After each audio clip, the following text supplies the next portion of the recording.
A Gênese, de Allan Kardec. Continuação do capítulo 6. 32. A Via Láctea. Pelas belas noites estreladas e sem luar, toda a gente ha contemplado essa faixa esbranquiçada que atravessa o céu de uma extremidade a outra e que os antigos cognominaram de Via Láctea, por motivo da sua aparência leitosa. Esse clarão difuso olho do telescópio tem longamente explorado nos modernos tempos, essa estrada de poeira de ouro, esse regato de leite da mitologia antiga se transformou num vasto campo de inconcebíveis maravilhas. As pesquisas dos observadores conduziram ao conhecimento da sua natureza e revelaram que, ali, onde o olhar errante apenas percebia uma fraca luminosidade, há milhões de sóis mais luminosos e mais importantes do que o que nos clareia a Terra. 33.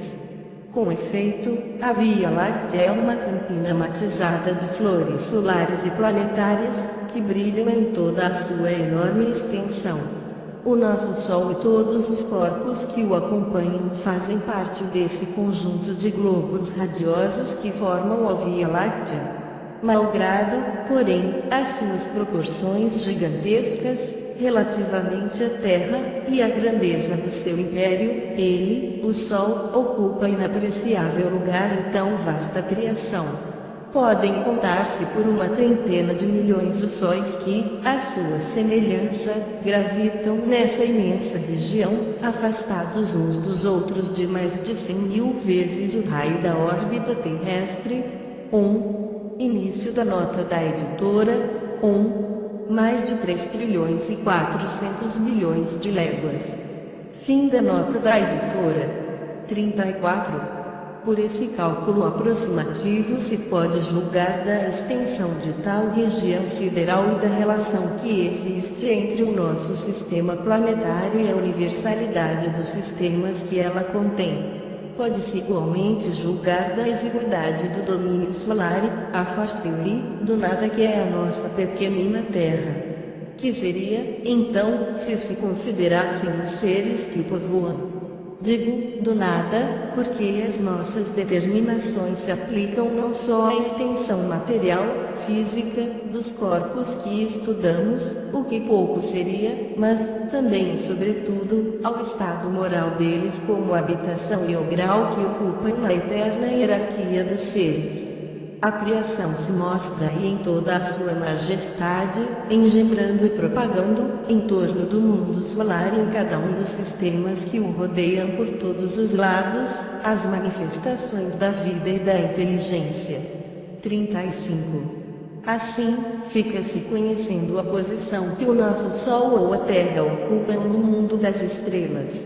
Ainda maior peso ganharão estas considerações, se refletirmos sobre o estado mesmo da Via Láctea que, na imensidade das criações siderais, não representa mais do que um ponto insensível e inapreciável, vista de longe, porquanto ela não é mais do que uma nebulosa estelar, entre os milhões das que existem no espaço. Se ela nos parece mais vasta e mais rica do que outras, é pela única razão de que nos cerca e se desenvolve em toda a sua extensão sob os nossos olhares, ao passo que as outras, sumidas nas profundezas insondáveis, mal se deixam entrever. 36.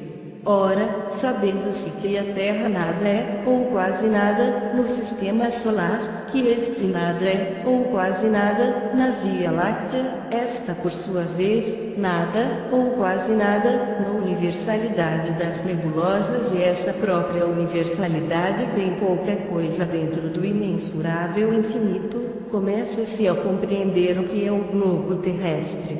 37. As estrelas fixas. As estrelas chamadas fixas e que constelam os dois hemisférios do firmamento não se acham de todo isentas de qualquer atração exterior, como geralmente se supõe. Longe disso, elas pertencem todas a uma mesma aglomeração de astros estelares, a aglomeração que não é senão a grande nebulosa de que fazemos parte, cujo plano equatorial, projetado no céu, recebeu o nome de Via Láctea. Todos os sóis que a constituem são solidários, suas múltiplas influências reagem perpetuamente umas sobre as outras e a gravitação universal as grupa todas numa mesma família. 38. Esses diversos sóis estão na sua maioria, como o nosso, cercados de mundos secundários, que eles iluminam e fecundam por intermédio das mesmas leis que presidem a vida do nosso sistema planetário. Uns, como Sírio, são milhares de milhões de vezes mais grandiosos e magnificentes em dimensões e em riquezas do que o nosso e muito mais importante é o papel que desempenham no universo. Também planetas em muito maior número e muito superiores aos nossos os cercam. Outros são muito dissemelhantes pelas suas funções astrais. É assim que certo número desses sóis, verdadeiros gênios da ordem sideral, são acompanhados de seus irmãos da mesma idade, e formam, no espaço, sistemas binários, aos quais a natureza outorgou funções inteiramente diversas das que tocaram ao nosso Sol. Início da nota da editora. É o que se dá, em astronomia, o nome de estrelas duplas. São dois sóis, um dos quais gira em torno do outro, como um planeta em torno do seu Sol. De que singular e magnífico espetáculo não gozarão os habitantes dos mundos que formam esses sistemas iluminados por duplo Sol. Mas, também, quão diferentes não hão de ser neles as condições da vitalidade. Numa comunicação dada ulteriormente, acrescentou o espírito Galileu, há mesmo sistemas ainda mais complicados, em que diferentes sóis desempenham, uns com relação a outros, o papel de satélites. Produzem-se então maravilhosos efeitos de luz, para os habitantes dos globos que tais sóis iluminam, tanto mais quanto, sem embargo da aparente proximidade em que se encontram uns dos outros, podem mundos habitados circular entre eles e receber alternativamente as ondas de luz diversamente coloridas, cuja união recompõe a luz branca. Fim da nota da editora. Lá, os anos não se medem pelos mesmos períodos, nem os dias pelos mesmos sóis e esses mundos, iluminados por um duplo facho, foram dotados de condições de existência inimagináveis por parte dos que ainda não saíram deste pequenino mundo terrestre. Outros astros, sem cortejo, privados de planetas, receberam elementos de habitabilidade melhores do que os conferidos a qualquer dos demais. Na sua imensidade, as leis da natureza se diversificam e, se a unidade é a grande expressão do universo, a variedade infinita é igualmente seu eterno atributo. 39. Malgrado ao prodigioso número dessas estrelas e dos seus sistemas, malgrado as distâncias incomensuráveis que as separam, elas pertencem todas à mesma nebulosa estelar que os mais possantes telescópios mal conseguem atravessar e que as concepções da mais ousada imaginação apenas logram alcançar, nebulosa que, entretanto, é simplesmente uma unidade na ordem das nebulosas que compõem o mundo astral. 40. As estrelas chamadas fixas não estão imóveis na amplidão. As constelações que se figuraram na abóbada do firmamento não são reais criações simbólicas. A distância que se acham da Terra e a perspectiva sob a qual se mede, da estação terrena, universo, constituem as duas causas dessa dupla ilusão de óptica. Capítulo 5, número 12. 41. Vimos que a totalidade dos astros que cintilam na cúpula azulada se acha encerrada numa aglomeração cósmica, numa mesma nebulosa que chamais Via Láctea.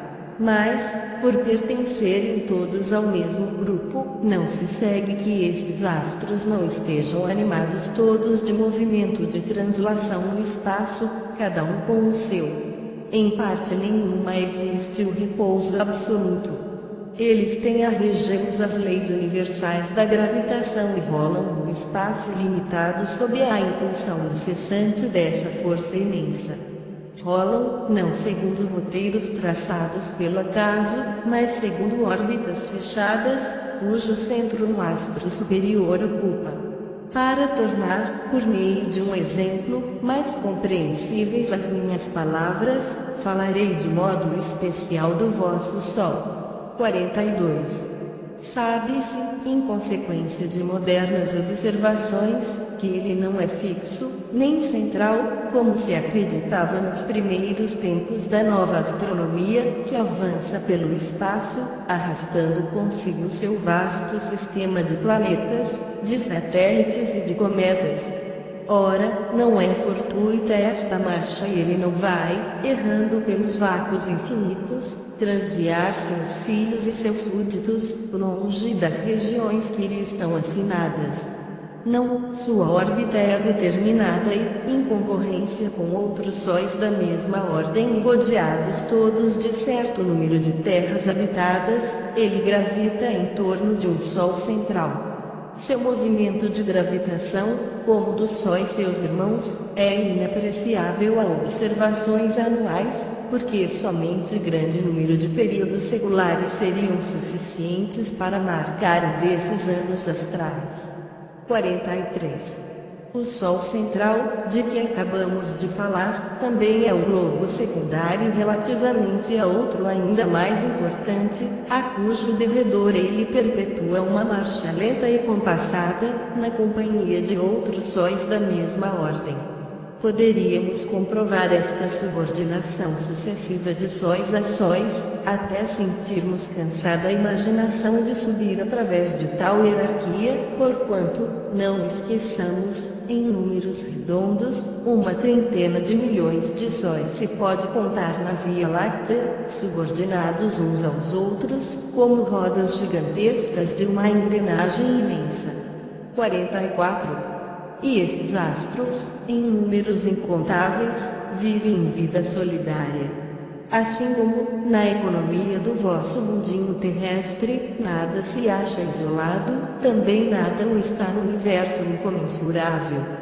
De longe, ao olhar investigador do filósofo que pudesse abarcar o quadro que o espaço e o tempo desdobram, esses sistemas de sistemas pareceriam uma poeira de grãos de ouro levantada em turbilhão pelo sopro divino, que faz voem nos céus os mundos siderais, como voam os grãos de areia no dorso do deserto. Em parte nenhuma há imobilidade, nem silêncio, nem noite. O grande espetáculo que então se nos desdobraria ante os olhos seria a criação real, imensa e cheia da vida etérea, que no seu formidável conjunto o olhar infinito do Criador abrange. Mas, até aqui, temos falado de uma única nebulosa, que com os milhões de sóis, e os seus milhões de terras habitadas, forma apenas, como já o dissemos, uma ilha no arquipélago infinito. 45. Os desertos do espaço. Inimaginável deserto, sem limites, se estende para lá da aglomeração de estrelas de que vimos de tratar, e a envolve. As solidões sucedem em solidões incomensuráveis, planícies do vácuo se distendem pela amplidão em fora. Os amontoados de matéria cósmica se encontram isolados no espaço como ilhas flutuantes de enormíssimo arquipélago. Se quisermos, de alguma forma, apreciar a distância enorme que separa o aglomerado de estrelas, de que fazemos parte, dos outros aglomerados mais próximos, precisamos saber que essas ilhas estelares se encontram disseminadas e raras no vastíssimo oceano dos céus, e que a extensão que as separa, umas das outras, é incomparavelmente maior do que as que lhes medem as respectivas dimensões. Ora, a nebulosa estelar mede, como já vimos, em números redondos, 1000 vezes a distância das estrelas mais aproximadas, tomada por unidade essa distância, isto é, alguns 100.000 trilhões de léguas. A distância que existe entre elas, sendo muito mais vasta, não poderia ser expressa por números acessíveis à compreensão do nosso espírito. Só a imaginação, em suas concepções mais altas, é capaz de transpor tão prodigiosa imensidade, essas solidões mudas e baldas de toda aparência de vida, e de encarar, de certa maneira, a ideia desta infinidade relativa. 46. Todavia, o deserto celeste, que envolve o nosso universo sideral e que parece estender-se como sendo os afastados confins do nosso mundo astral, abrange-no a visão e poder infinito do Altíssimo que, além desses céus dos nossos céus, desenvolveu a trama da sua criação ilimitada. 47. Além de tão vastas solidões, com efeito, rebrilham mundos em sua magnificência, tanto quanto nas regiões acessíveis às investigações humanas, para lá desses desertos, vagam, no éter límpido e esplêndidos oásis, que sem cessar renovam as cenas admiráveis da existência e da vida.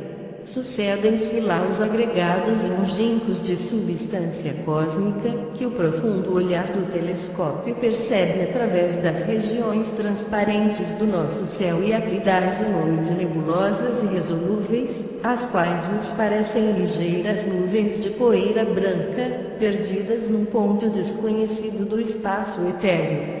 Lá se revelam e desdobram novos mundos, cujas condições variadas e diversas das que são peculiares ao vosso globo lhes dão uma vida que as vossas concepções não podem imaginar, nem os vossos estudos comprovar. É lá que em toda a sua plenitude resplandece o poder criador. Aquele que vem das regiões que o vosso sistema ocupa, outras leis se deparam em ação e cujas forças regem as manifestações da vida. E os novos caminhos que se nos apresentam em tão singulares regiões abrem-nos surpreendentes perspectivas. 1. Início da nota da editora. 1. Dá-se, em astronomia, o nome de nebulosas irresolúveis àquelas em cujo seio ainda se não puderam distinguir as estrelas que as compõem. Foram, a princípio, consideradas acervos de matéria cósmica em vias de condensação para formar mundos. Hoje, porém, geralmente se entende que essa aparência é devida ao afastamento e que, com instrumentos bastante poderosos, todas seriam resolúveis.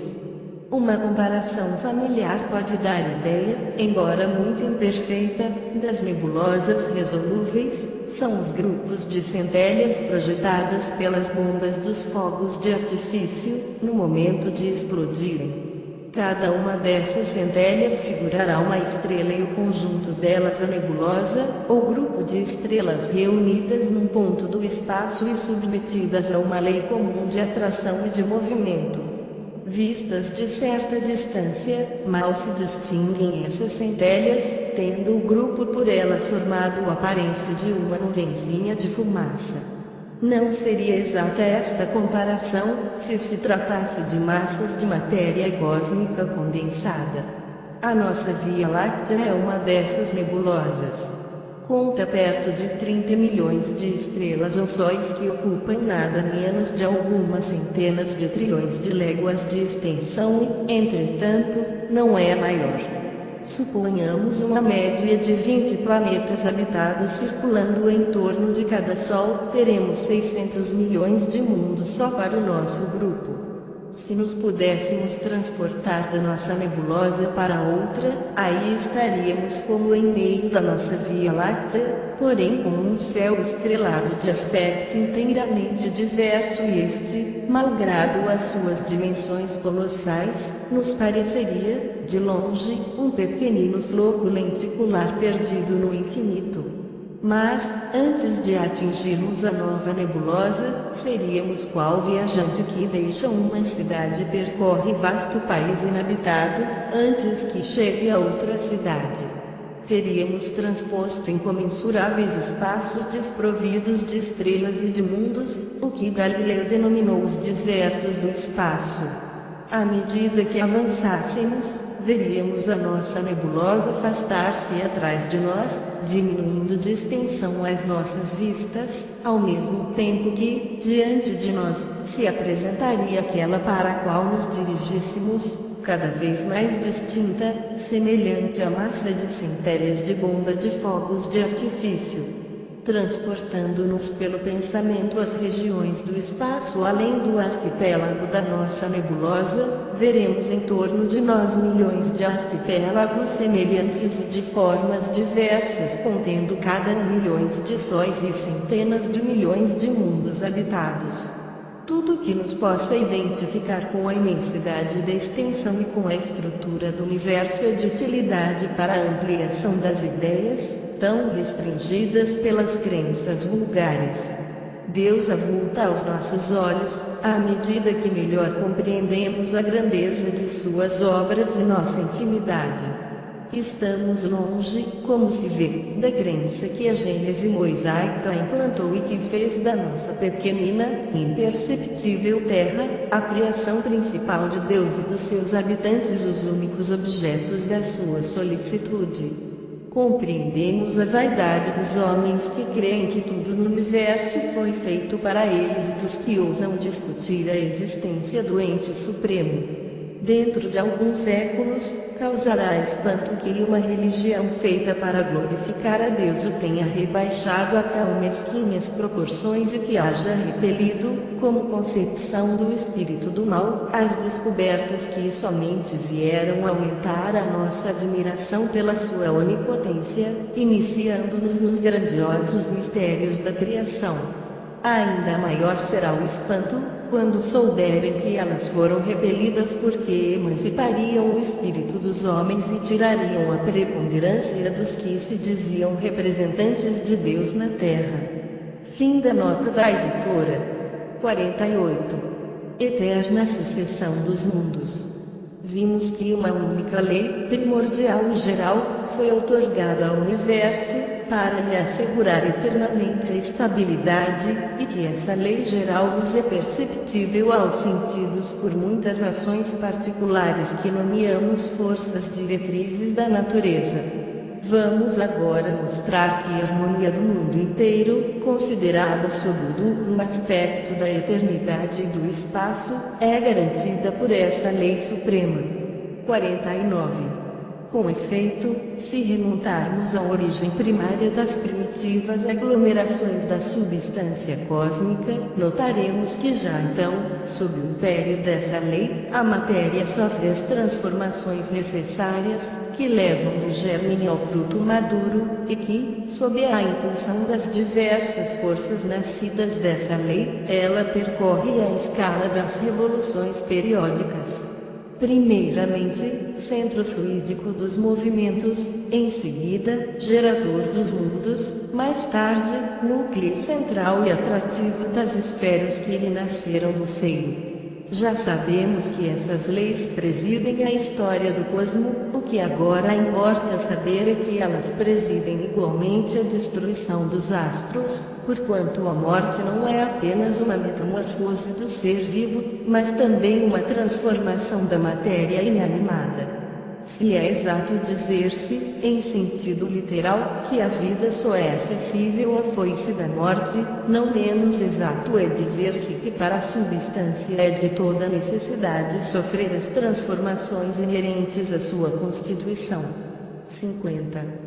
Temos aqui um mundo que, desde o primitivo berço, percorreu toda a extensão dos anos que a sua organização especial lhe permitia percorrer.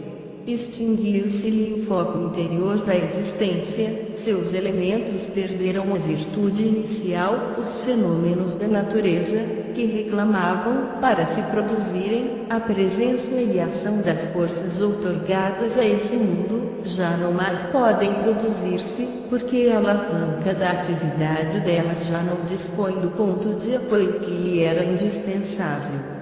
Ora, dar-se-á que essa terra extinta e sem vida vai continuar a gravitar nos espaços celestes, sem uma finalidade, e passar como cinza inútil pelo turbilhão dos céus.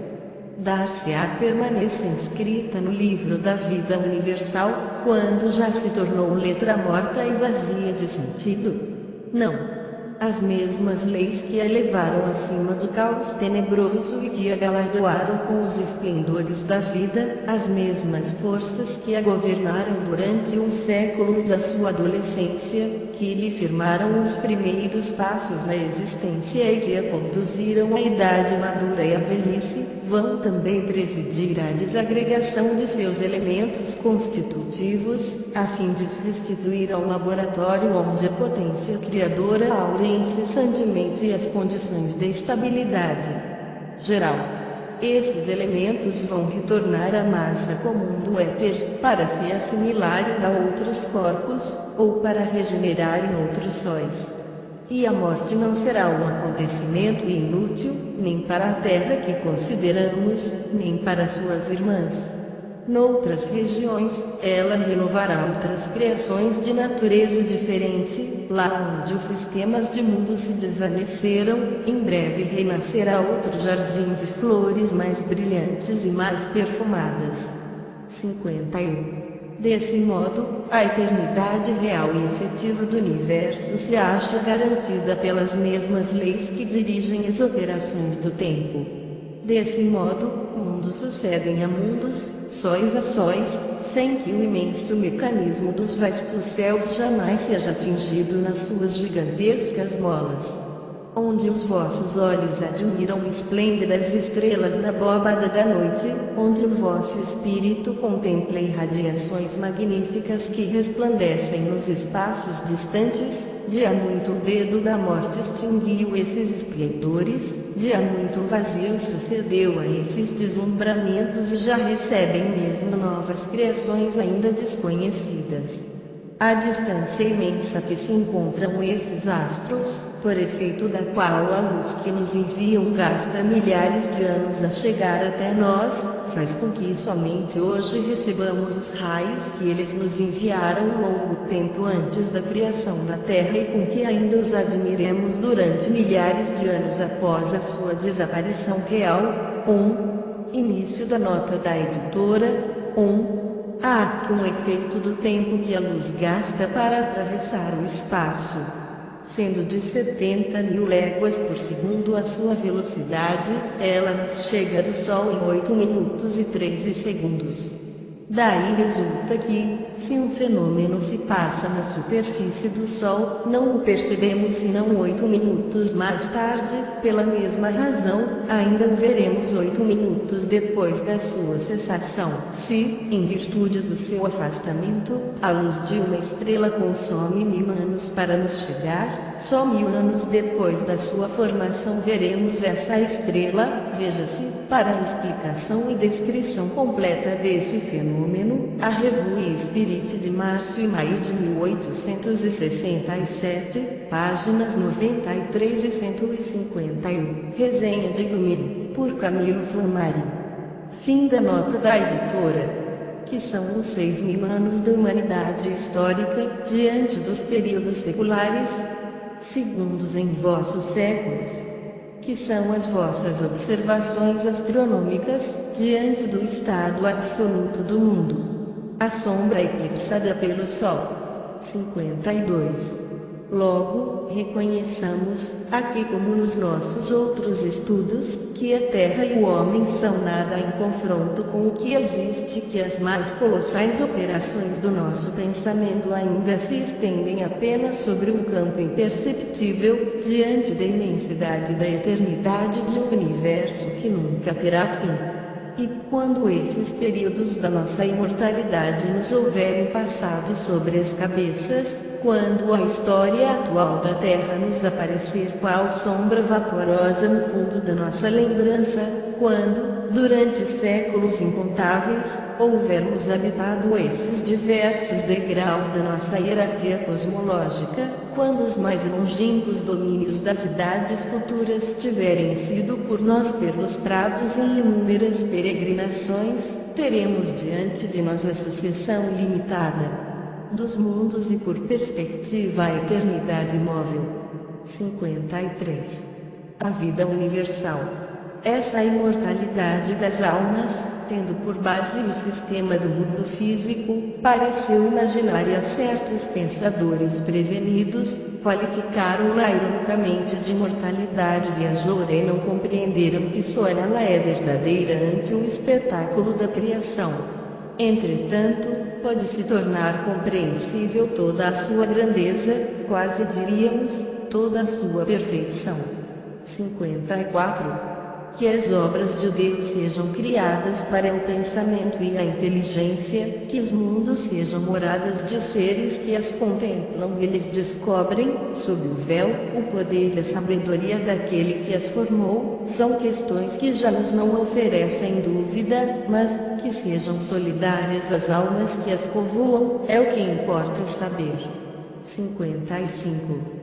Com efeito, a inteligência humana encontra dificuldade em considerar estes globos radiosos que cintilam na amplidão como simples massas de matéria inerte sem vida. Custa-lhe a pensar que não haja, nessas regiões distantes, magníficos crepúsculos e noites esplendorosas, sóis fecundos e dias transbordantes de luz, vales e montanhas, onde as produções múltiplas da natureza desenvolvam toda a sua luxuriante pompa.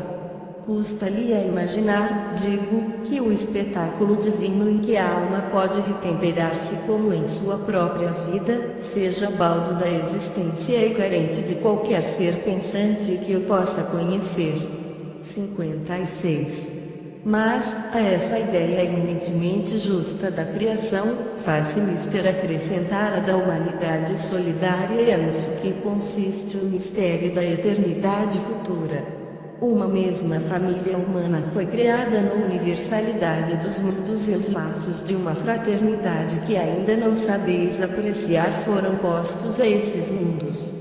Se os astros que se harmonizam em seus vastos sistemas são habitados por inteligências, não são por seres desconhecidos uns dos outros, mas, ao contrário, por seres que trazem marcado na fronte o mesmo destino, que se hão de encontrar temporariamente, segundo suas funções de vida, e encontrar de novo, segundo suas mútuas simpatias.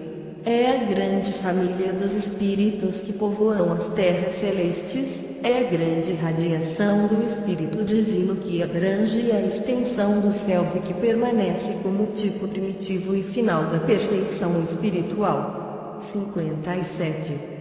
Porque singular aberração se há podido crer fosse mister negar a imortalidade às vastas regiões do éter, quando a encerravam dentro de um limite inadmissível e de uma qualidade absoluta? O verdadeiro sistema do mundo deveria, então, preceder a verdadeira doutrina dogmática e a ciência preceder a teologia. Esta se transviará tanto que irá colocar sua base sobre a metafísica. A resposta é fácil e mostra que a nova filosofia se sentará triunfante nas ruínas da antiga, porque sua base se terá erguido vitoriosa sobre os antigos erros. 58. Diversidade dos mundos. Acompanhando-nos em nossas excursões celestes, visitastes conosco as regiões imensas do espaço. Debaixo das nossas vistas, os sóis sucederam aos sóis, os sistemas aos sistemas, as nebulosas às nebulosas, diante dos nossos passos, desenrolou-se o panorama esplêndido da harmonia do cosmo e antegozamos a ideia do infinito, que somente de acordo com a nossa perfectibilidade futura poderemos compreender em toda a sua extensão. Os mistérios do éter nos desvendaram o seu enigma até aqui indecifrável e, pelo menos, concebemos a ideia da universalidade das coisas. Cumpre que agora nos detenhamos a refletir. 59. É belo, sem dúvida, haver reconhecido quanto é ínfima a terra e medíocre a sua importância na hierarquia dos mundos, é belo haver abatido a presunção humana, que nos é tão cara, e nos termos humilhado ante a grandeza absoluta, ainda mais belo, no entanto, será que interpretemos em sentido moral o espetáculo de que fomos testemunhas. Quero falar do poder infinito da natureza e da ideia que devemos fazer do seu modo de ação nos diversos domínios do vasto universo. 60. Acostumados, como estamos, a julgar das coisas pela nossa insignificante e pobre habitação, imaginamos que a natureza não pode ou não teve de agir sobre os outros mundos, senão segundo as regras que lhe conhecemos na Terra. Ora, precisamente neste ponto é que importa reformemos a nossa maneira de ver. Lançai por um instante o olhar sobre uma região qualquer do vosso globo e sobre uma das produções da vossa natureza. Não reconhecereis aí o cunho de uma variedade infinita e a prova de uma atividade sem par? Não vedes na asa de um passarinho das Canárias, na pétala de um botão de rosa entreaberto a prestigiosa fecundidade dessa bela natureza? Apliquem-se aos seres que adejam nos ares os vossos estudos, desçam eles a violeta dos prados, mergulhem nas profundezas do oceano, em tudo e por toda a parte lereis esta verdade universal, a natureza onipotente e de conforme os lugares, os tempos e circunstâncias, ela é una em sua harmonia geral, mas múltipla em suas produções, brinca com um sol como com uma gota d'água, povoa de seres vivos um mundo imenso com a mesma facilidade com que faz que abra o ovo posto pela borboleta. 61. Ora, se é tal a variedade que a natureza nos há podido evidenciar em todos os sítios deste pequeno mundo tão acanhado, tão limitado, quão mais ampliado não deveis considerar este modo de ação, ponderando nas perspectivas dos mundos enormes, quão mais desenvolvida e pujante não a deveis reconhecer, operando nesses mundos maravilhosos que, muito mais do que a Terra, lhe atestam a inapreciável perfeição. Não vejais, pois, em torno de cada um dos sóis do espaço, apenas sistemas planetários semelhantes ao vosso sistema planetário, não vejais, nesses planetas desconhecidos, apenas os 3 reinos que se estadeiam ao vosso derredor.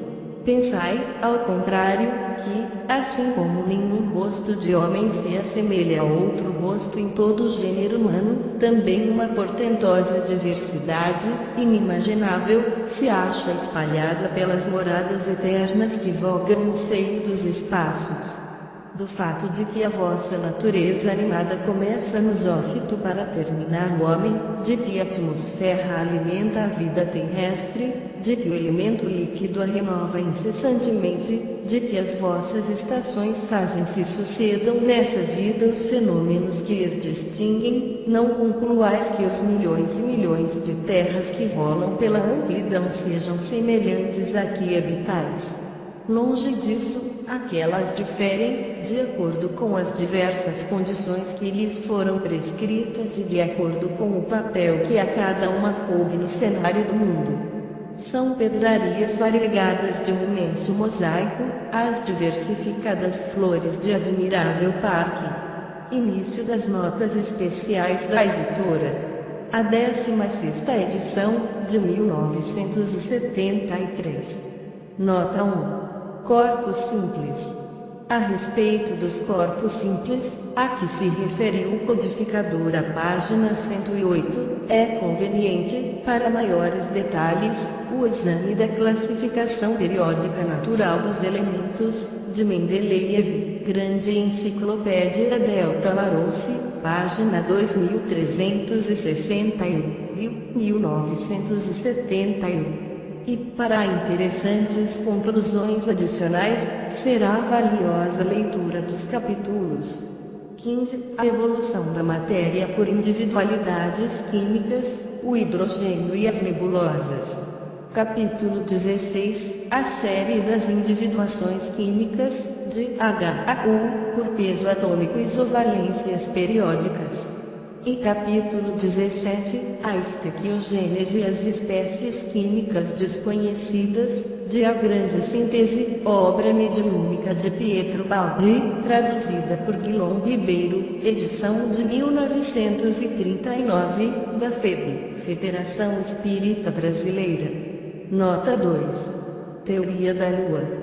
Em face da teoria da Lua, descrita no capítulo 6, itens 24 e 25, e do comentário do codificador na respectiva nota de rodapé, a página 121, de que tal teoria somente a título de hipótese pode ser admitida, não obstante ter sido ela única, até então, que dava explicação satisfatória sobre a esfera lunar, oferecemos ao leitor conclusões de cientistas modernos. Nas obras adiante indicadas, visando a facilitar-lhes a apreensão rápida e sintética do assunto. A Terra, os planetas e as estrelas, de K.E. George, Editorial Verbo, Lisboa, 1964, páginas 37, 38 e 40, um ponto interessante acerca da Lua, com o qual todos estamos familiarizados, é que ela volta sempre a mesma face para a Terra. Outro aspecto, menos conhecido mas também de considerável interesse, e de não menos considerável importância, é a forma do equador lunar. Em vez de ser circular, como no caso da Terra, o equador da Lua é elíptico, com o eixo maior apontado para nós. A explicação admitida para tal fato é que o corpo da Lua foi originalmente suficientemente plástico para permitir esta particular modelagem na sua forma, e que tal modelagem ocorreu quando o satélite se encontrava muito mais perto da Terra que nos dias de hoje. A forma atual corresponderia a um dia lunar muito mais curto, equivalente a 3 dias e meio dos nossos, e supõe-se que a onda de maré, arrefecida quase subitamente, deu à Lua esta forma particular para todos sempre. A rotação da Lua foi se atrasando de tal modo que o dia lunar veio a coincidir com o mês lunar, por isso a Lua volta sempre a mesma face para a Terra. B. Astronomie, les astres, L. Univers, de L. Rudaux e G. de Van Pauleus, Librairie Larousse, Paris, 1948, páginas 118 a 120. Os autores examinam muitos detalhes, fornecem ilustrações e concluem identicamente ao supraexposto. C. Astronomia e Astronáutica no Dicionário Brasileiro, do Padre Jorge Grandi de Paiva, Rio, 1969, página 145, edição do autor, movimentos, 2 principais, rotação e revolução, aquele em torno do eixo e este, a volta da Terra. Característica desse duplo movimento é fazer-se no mesmo período, durante um mês, pelo que o dia e a noite lunares são, quase, de uma quinzena, é, também, o motivo de nos mostrar, sempre, a mesma face.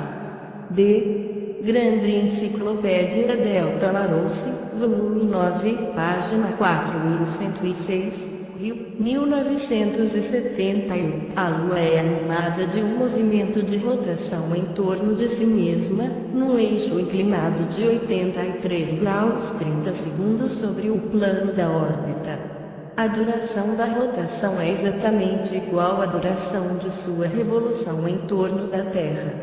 Por isso a Lua apresenta sempre a mesma face para a Terra. Diante do exposto, aguardemos ulteriores manifestações da ciência sobre a teoria contida em A Gênese, de Allan Kardec, esperando que as missões do programa Apollo, de pousos de pesquisadores astronautas no solo lunar, realizadas com êxito, venham a contribuir, após rigorosa análise de quanto foi conseguido coletar, com conclusões novas para a formulação de outra, ou para a confirmação de uma das existentes teorias a respeito da Lua. Fim das notas especiais da editora.